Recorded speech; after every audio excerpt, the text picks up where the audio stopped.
What's going on, guys? So I really don't want to be a gatekeeper, but there's a way to get to the water.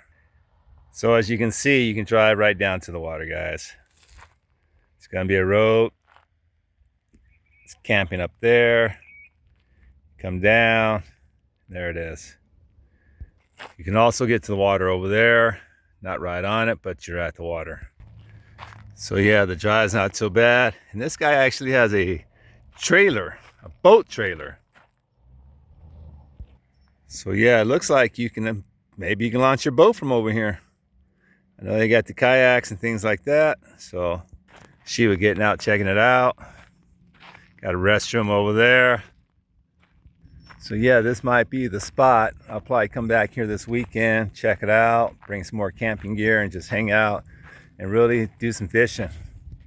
I'm hoping all this area over here, I seen some boils going on earlier. So I'm hoping that, some good fishing down there, which it looks like it should be. A lot of activity out here today. People already coming out, checking it out. This actually opened up yesterday on the 7th. I guess they spent like a little over about 18 months out here working on cleaning it up and getting these sites going. And this is cool as well. It's something that's needed. Hopefully it doesn't get all screwed up and too political and shit like that and start charging and just making it chaotic.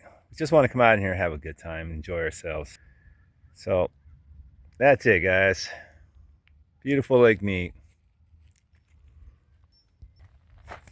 Ready to go, Shiva? Let's go. Get in. Get in.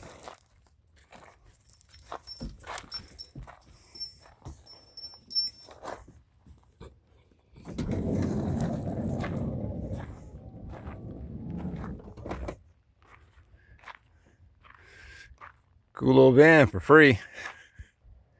Today is just one of those days to really be grateful. I don't know, life is just what it is. Those in your life are there to help you. Those who aren't, they just won't. So go on and live your life, guys. Peace out.